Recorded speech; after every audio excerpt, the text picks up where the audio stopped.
Olá, seja muito bem-vindo a essa plataforma da Comunidade do Redentor de pequenos grupos.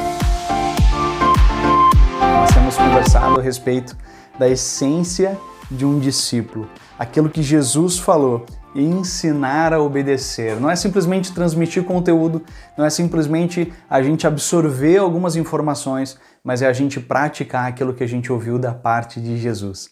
E quando a gente pratica, de fato a gente se torna um discípulo de Jesus. Discípulo de Jesus significa aquele que se torna parecido com Jesus.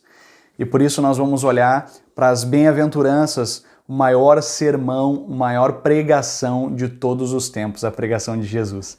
E nessas bem-aventuranças a gente mostrou para vocês no primeiro vídeo que diz respeito a um convite aos discípulos chegarem mais perto de Jesus. Eles aqui já estavam seguindo Jesus, eles já tinham recebido, o Evangelho, se arrependido e estavam seguindo Jesus, e agora Jesus revela para eles o que é ser seu discípulo.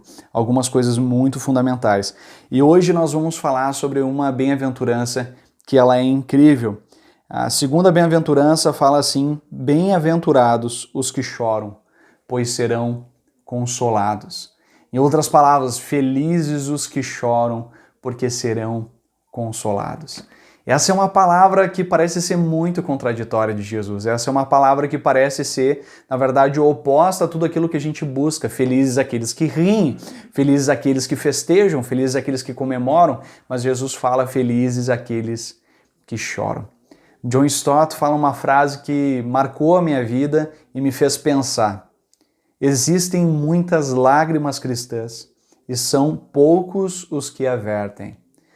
A verdade é que a gente aprendeu, seja na nossa cultura familiar ou seja na nossa cultura cristã, de que se você tem fé, você não chora. Se você tem fé, você não sofre. Se você tem fé, você então passa quase que ileso em qualquer situação da vida. Mas será que isso é verdade?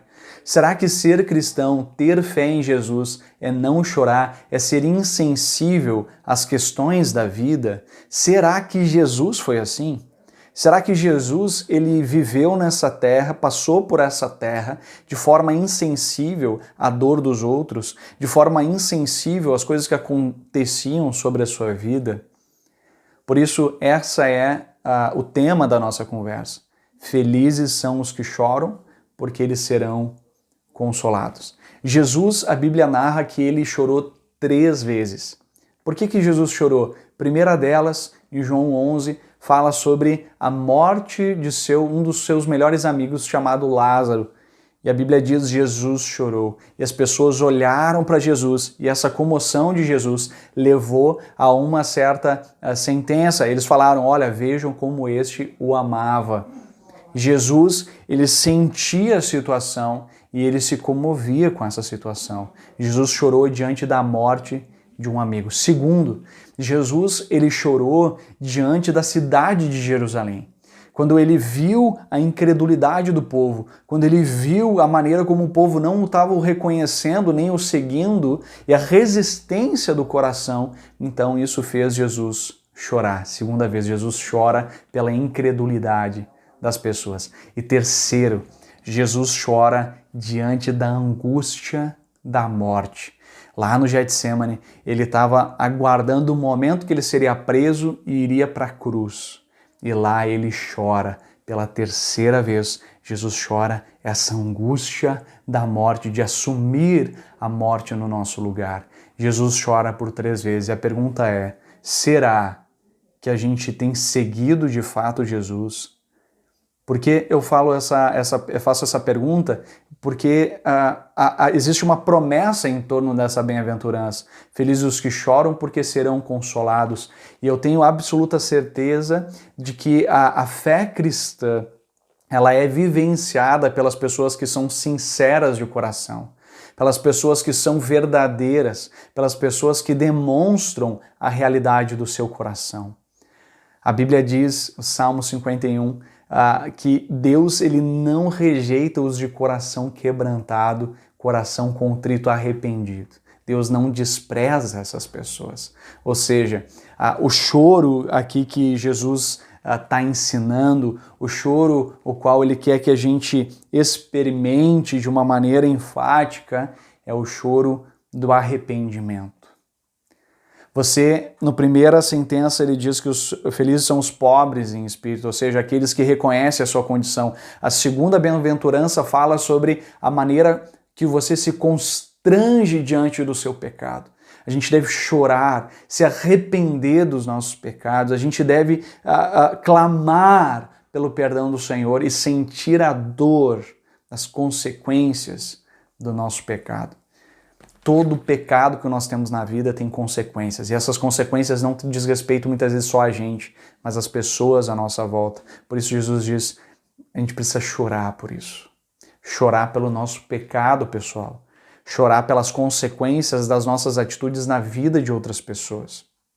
E eu queria dizer dois aspectos a respeito disso. O primeiro é esse choro de contrição, de arrependimento, que é muito importante. Quando a gente peca, necessariamente a gente sente culpa, e ao sentir culpa a gente precisa se arrepender, e que esse arrependimento seja sincero diante de Deus. Mas o segundo aspecto que eu quero acrescentar aqui nesse texto é que a gente deve chorar pela maldade no mundo, chorar pelo pecado que nos permeia, pela maneira que essa rebelião contra Deus afetou a nossa vida em sociedade, afetou em termos de desmatamento, em termos de aquecimento global, em termos de violência, seja abuso, violência doméstica, tantas formas de violência contra a criança, que a gente fica de forma constrangida e esse choro ele seja sincero, aumentando a dor, ao perceber aqueles que choram no nosso mundo. E a Bíblia diz que aqueles que choram com sinceridade, eles são consolados. Eu creio que a essência de um discípulo tem a ver com ter um coração sensível a Deus, que nos mostra o nosso pecado, a gravidade do nosso pecado. Mas não só um pecado pessoal, um pecado individual, mas um pecado estrutural, um pecado que tem a ver com o sistema na qual nós vivemos, que tem gerado dor na vida de outras pessoas. Que vocês possam conversar sobre isso no seu pequeno grupo, refletir, mas também aplicar essa palavra. A Bíblia diz, o próprio Jesus diz, ensinar a obedecer. Que essa palavra possa ser para o teu coração, vocês possam refletir e orar a respeito disso. Deus abençoe e até o próximo vídeo.